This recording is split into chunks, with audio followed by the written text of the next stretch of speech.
Assalamualaikum warahmatullahi wabarakatuh. Selamat datang dalam pembelajaran fisika pada saat ini, khusus untuk anak-anak SMP kelas 9. Semoga semuanya dalam keadaan sehat. Sebelum belajar, mari kita berdoa dulu. Semoga kita semua tetap sehat, dilindungi oleh Allah yang Maha Kuasa, dan virus corona segera berlalu. Jadi di dalam pembelajaran ini kita akan belajar fisika secara online.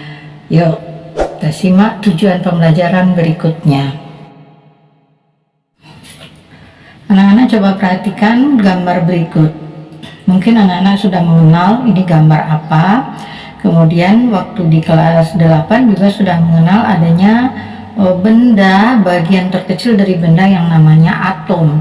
Nah, inilah dia bagian-bagian dari atom itu. Anak-anak bisa melihat bahwa bagian-bagian dari atom itu terdiri dari ada yang namanya inti atom di bagian dalamnya. Coba lihat, itu bagian inti atom, yang mana di dalam inti atom itu terdapat proton yang bermuatan positif yang ada tambahnya itu.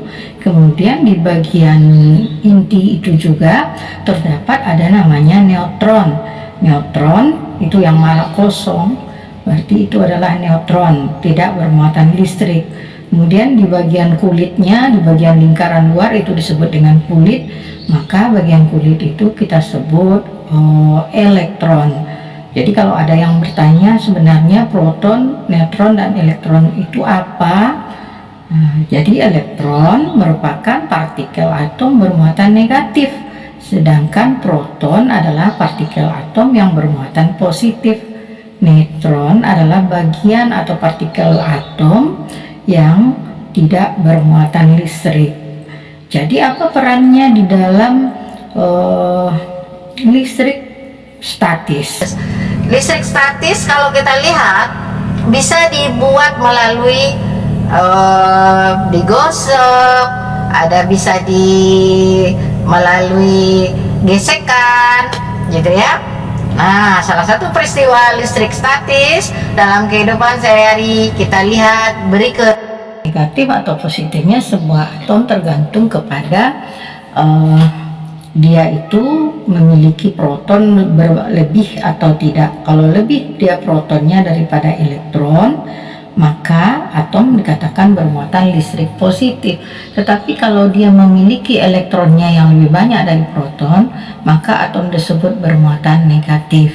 Lalu benda-benda yang bermuatan listrik tersebut memiliki sifat-sifat bisa tarik-menarik, bisa saling tolak-menolak. Bisa anak-anak perhatikan bahwa sifatnya seperti ini.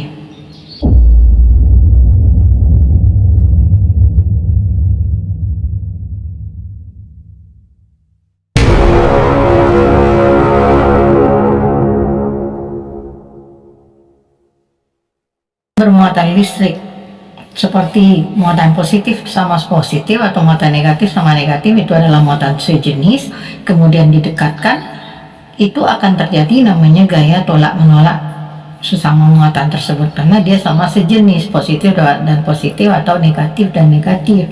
Tapi kalau misalnya kita dekatkan muatan positif dan negatif, akan terjadi gaya tarik menarik. Jadi karena sifat atom yang demikian yang bisa menyebabkan terjadinya petir, salah satunya yang mana di peristiwa petir itu terjadi dikarenakan adanya gaya tarik menarik antara muatan positif dan negatif. Misalnya pada awan yang bermuatan negatif akan tertarik dengan muatan positif, lalu terjadi adanya namanya kilat. Nanti kita akan bicarakan tersendiri bagaimana proses terjadinya kilat dan petir tersebut. Yang pasti bahwa benda bermuatan listrik itu mereka akan saling berinteraksi satu sama lainnya, terjadi gaya tarik ataupun gaya tolak. Nah, dari situlah munculnya benda-benda bermuatan listrik. Anak-anak bisa lihat contoh, mungkin pernah bermain seperti ini menggunakan mistar dan sobekan kertas.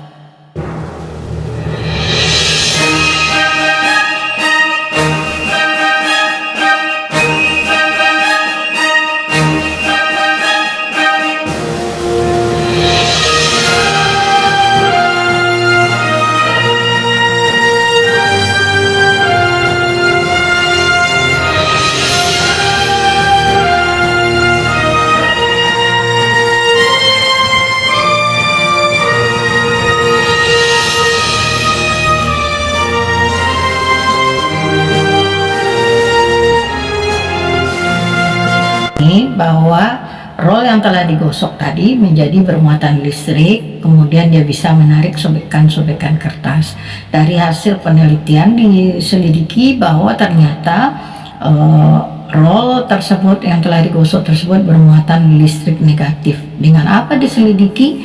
Itu bisa digunakan satu alat yang namanya elektroskop. Nah, jadi dengan elektroskop itu bisa diketahui jenis muatan listrik yang telah terjadi setelah kita menggosok.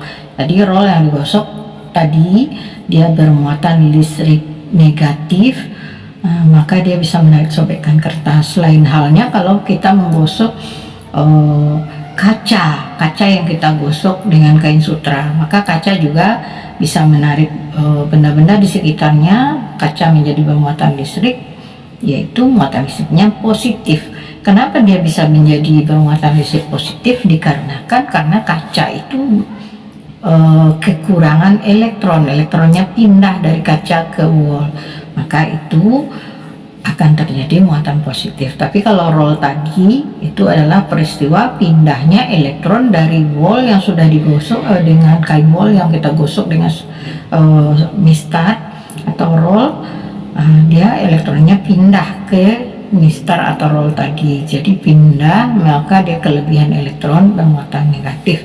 Nah, itu sifat-sifat daripada muatan listrik itu. Jadi muatan listrik yang terjadi pada kaca, pada roll itu adalah muatan listrik statis atau listrik tak mengalir. Buktinya memang tidak mengalir ke tubuh kita, tidak terlalu berbahaya. Tapi hati-hati kalau listrik statisnya dalam jumlah besar seperti peristiwa petir, itu adalah berbahaya juga bagi kita.